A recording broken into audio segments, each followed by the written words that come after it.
ওং নমঃ ভগবতে বাসুদেবায়। নমস্কার শ্রোতা বন্ধুরা, জীবন দর্শন মোটিভেশন চ্যানেলের আরেকটি নতুন ভিডিওতে আপনাদের সকলকে স্বাগত। আশা করি সকলে ভালো আছেন। অপরা একাদশী কেন পালন করা হয়, কিভাবে এই ব্রত পালন করবেন, এই ব্রত করলে কোন কোন খাবার গ্রহণ করা নিষিদ্ধ এবং এই একাদশীর মাহাত্ম্য কথা আজকের এই ভিডিওতে শ্রবণ করব। তাই আজকের এই গুরুত্বপূর্ণ ভিডিওটি এক মনে শ্রবণ করুন এবং চ্যানেলটি সাবস্ক্রাইব করে রাখুন। অপরা একাদশী এর অর্থ অপার পুণ্য। জ্যৈষ্ঠ মাসের কৃষ্ণপক্ষে এই একাদশীর পালন করা হয়। পদ্মপুরাণ অনুযায়ী এদিন বামন রূপে বিষ্ণুর পুজোর বিধান রয়েছে। অপরা একাদশীকে জলক্রীড়া একাদশী, অচলা একাদশী এবং ভদ্রকালী একাদশীও বলা হয়।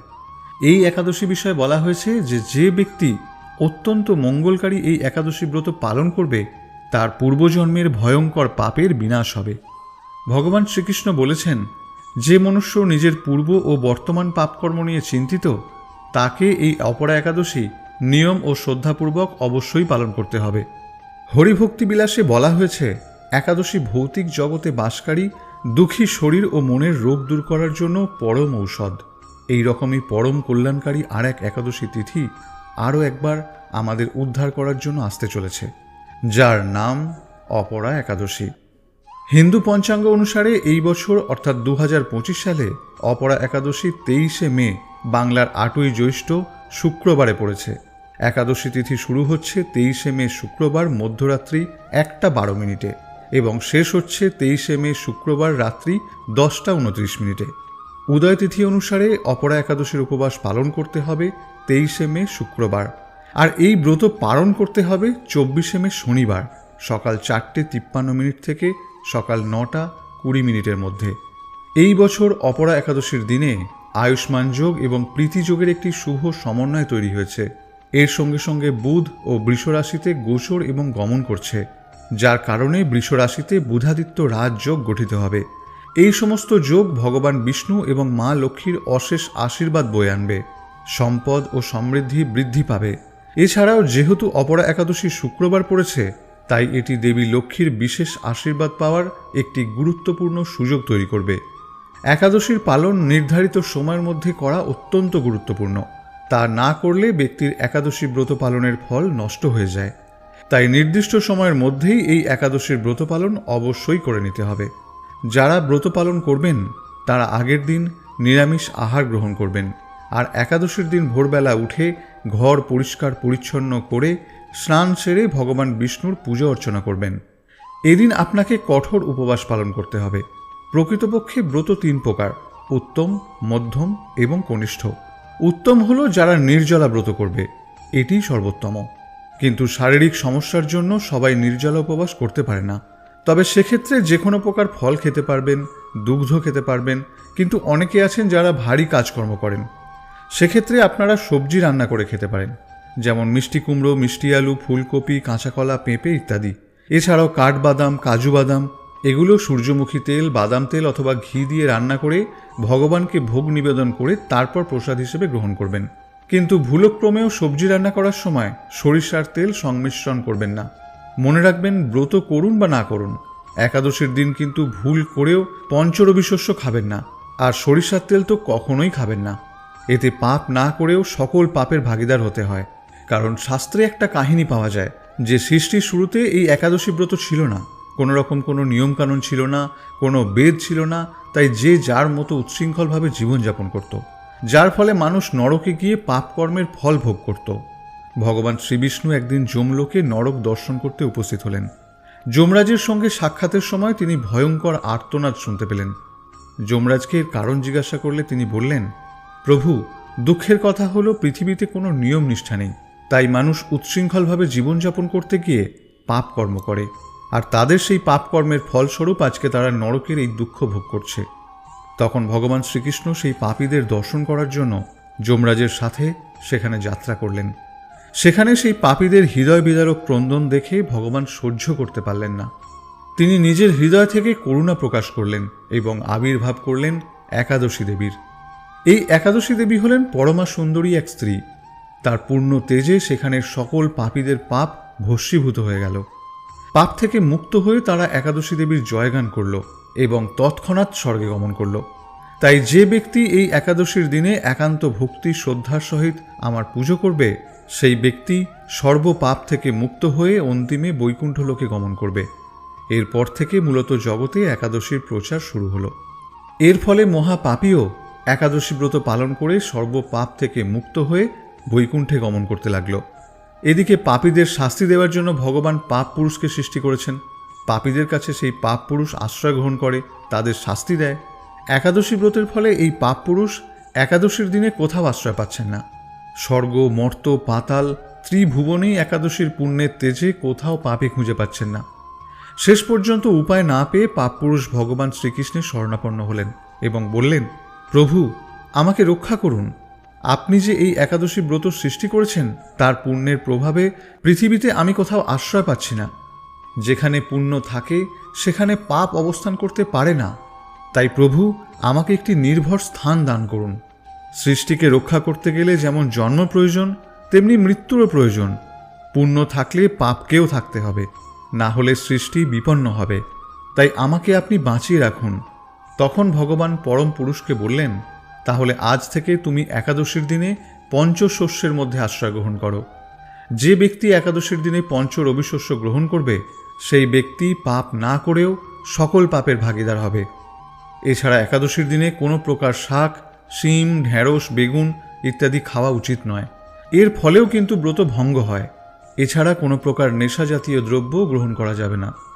একাদশীতে সবথেকে গুরুত্বপূর্ণ যে জিনিসটি করতে হয় তা হলো অন্ন ত্যাগ করা আর বেশি বেশি করে হরিনাম জপ করা। এছাড়া পবিত্র গীতা গ্রন্থ বা যে কোনো ধর্মীয় গ্রন্থ পাঠ করা যেতে পারে। আমাদের চ্যানেলে শ্রীমদ্ ভগবদ্গীতার বিশেষ কিছু ভিডিও রয়েছে, যার লিঙ্ক আমি এই ভিডিও ডেসক্রিপশনে দিয়ে দেব। আপনারা তা শ্রবণ করতে পারেন। সর্বপ্রথম একাদশীর দিন ব্রহ্ম মুহূর্তে শয্যা ত্যাগ করুন। তারপর নিত্যকর্ম ও স্নান করে যত তাড়াতাড়ি সম্ভব নিজেকে শুদ্ধ করে নিন। তারপর নিজের ঘরে ভগবানের মঙ্গল আরতি করুন। তারপর ভগবানের সামনে হাতে গঙ্গা জল নিয়ে বসে একাদশী ব্রতের সংকল্প মন্ত্র পাঠ করুন। মন্ত্রটি হল, একাদশাং নিরাহার স্থিতা অহম অপরে অহনি ভক্সামি পুণ্ডরিকাক্ষ শরণং মে ভাবাচ্যুতা। অর্থাৎ একাদশীর দিন আমি ভোজন করব না, পরের দিন অন্ন গ্রহণ করব। হে পুণ্ডরিকাক্ষ, হে অচ্যুত, আমাকে আপনার শরণে নিন। এইভাবে একাদশী ব্রতের সংকল্প নিয়ে এবার আপনি তুলসী দেবীর পূজা করুন। তুলসী দেবী বাস্তবে আমাদেরকে ভগবানের কাছে নিয়ে যায়, কারণ তিনি ভগবানের শুদ্ধ ভক্ত। এরপর তুলসী দেবীকে আপনি জল অর্পণ করবেন। এরপর তুলসী দেবীর সামনে একটি ঘিয়ের প্রদীপ প্রজ্বলন করুন এবং তুলসী বৃক্ষকে কমপক্ষে 4 বার প্রদক্ষিণ করুন। অনেকে মনে করেন যে একাদশীর দিন তুলসী দেবীকে জল দান করা উচিত নয়, কিন্তু শাস্ত্র অনুসারে এরকম কোনো উল্লেখ নেই। একাদশীর দিন তুলসী দেবীকে জল অর্পণ করতে পারেন।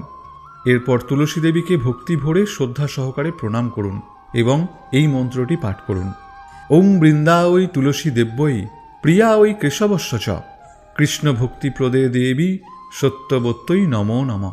তারপরে আপনি তুলসী দেবীর সামনে বসে ভগবান শ্রীকৃষ্ণের পবিত্র মহানাম জপ করুন, হরে কৃষ্ণ কৃষ্ণ কৃষ্ণ হরে হরে, হরে রাম রাম রাম হরে হরে।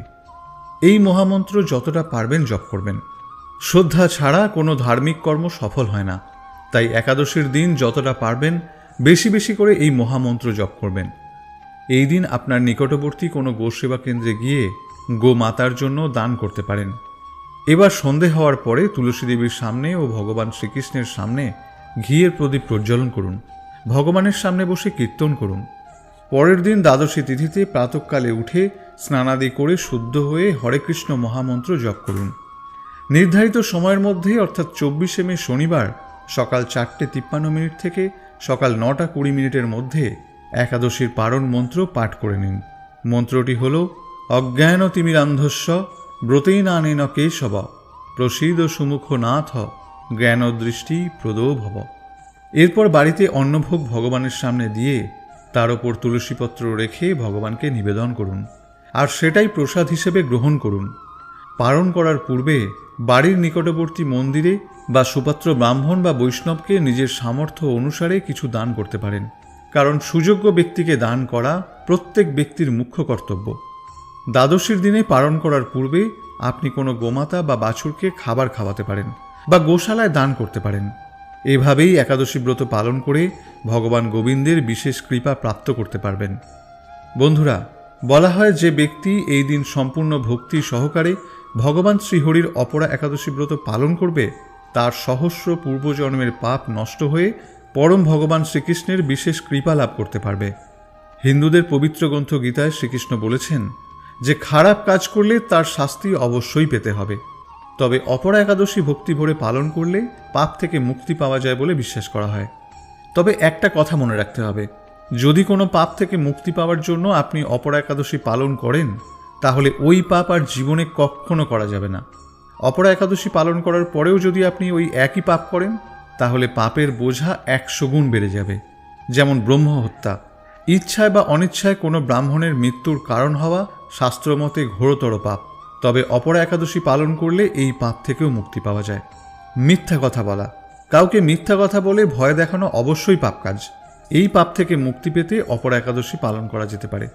প্রতারণা করা, কারোর সঙ্গে প্রতারণা করে থাকলে যদি আপনি অনুতপ্ত হন, তাহলে অপরা একাদশী পালন করুন এবং ভগবান বিষ্ণুর কাছে অন্তর থেকে ক্ষমা চান।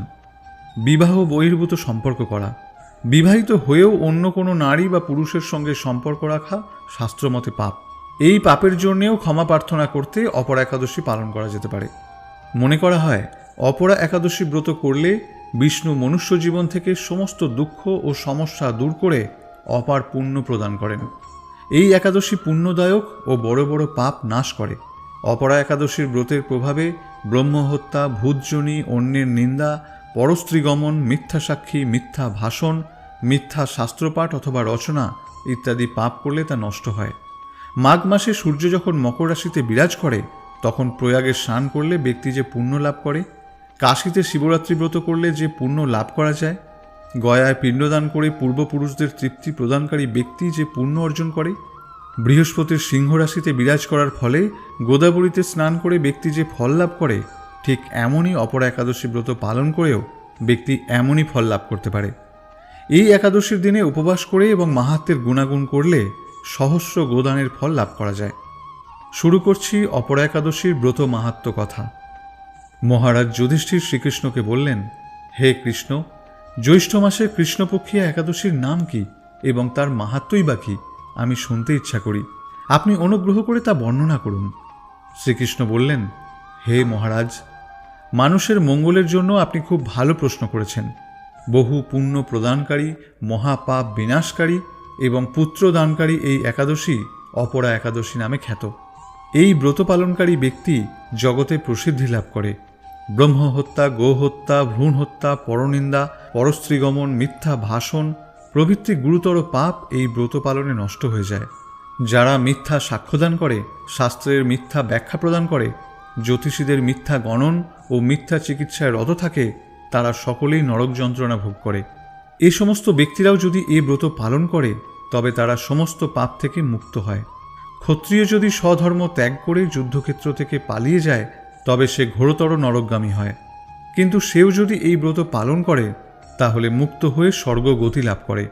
মকর রাশিতে সূর্য অবস্থানকালে মাঘ মাসে প্রয়াগ স্নানে যে ফল লাভ হয়, শিবরাত্রিতে কাশীধামে উপবাস করলে যে পুণ্য হয়, গয়াধামে বিষ্ণুপাদপদ্মে পিণ্ডদানে যে ফল লাভ করা যায়, সিংহ রাশিতে বৃহস্পতির অবস্থানে, গৌতম নদীতে স্নানে, বদরিকাশ্রম যাত্রায় ও বদ্রীনারায়ণ সেবায়, সূর্যগ্রহণে, কুরুক্ষেত্র স্নানে, হাতি গোড়া স্বর্ণদানে এবং দক্ষিণাসহ যজ্ঞ সম্পাদনে যে ফল লাভ হয়, এই ব্রত পালন করলে অনায়াসে সেই সকল ফল লাভ হয়ে থাকে। এই অপরাব্রত পাপরূপ বৃক্ষের কুঠার স্বরূপ, পাপরূপ কাষ্ঠের দাবাগ্নির মতো, পাপরূপ অন্ধকারের সূর্য সদৃশ এবং পাপ হস্তির সিংহস্বরূপ। এই ব্রত পালন না করে যে ব্যক্তি জীবন ধারণ করে, জলে বুদ্বুদের মতো তাদের জন্ম মৃত্যু কেবল সার হয়। অপরা একাদশীতে উপবাস করে বিষ্ণু পুজো করলে সর্বপাপ মুক্ত হয়ে বিষ্ণু লোকে গতি হয়। এই ব্রত কথা পাঠ ও শ্রবণ করলে সহস্র গোদানের ফল লাভ হয়। ব্রহ্মাণ্ড পুরাণে এই ব্রত মাহাত্ম্য বর্ণনা করা হয়েছে। অপরা একাদশী প্রসঙ্গে একটি পৌরাণিক কাহিনী আছে। শাস্ত্রমতে প্রাচীনকালে মহিধ্বজ নামক এক ধর্মাত্মা রাজা ছিলেন। তার ছোট ভাই বজ্রধ্বজ পাপী ও অধর্মী ছিল। রাতের অন্ধকারে নিজের বড় দাদার হত্যা করে দেয় বজ্রধ্বজ। এরপর মহিধ্বজের মৃত শরীরকে জঙ্গলে নিয়ে গিয়ে অশ্বত্থ গাছের তলায় পুঁতে দেয়। অকাল মৃত্যুর কারণে ধর্মাত্মা রাজাকে প্রেত যোনিতে প্রবেশ করান। প্রেত রূপে সেই অশ্বত্থ গাছে বাস করতে শুরু করেন সেই রাজা। সেই পথে যেই যাতায়াত করত তাদের বিরক্ত করত এই প্রেতাত্মা। একদিন সৌভাগ্যবশত সেই পথ দিয়ে ধৌম নামক এক ঋষি যান। ঋষি প্রেতকে দেখে নিজের তপবলে সব জানতে পারেন।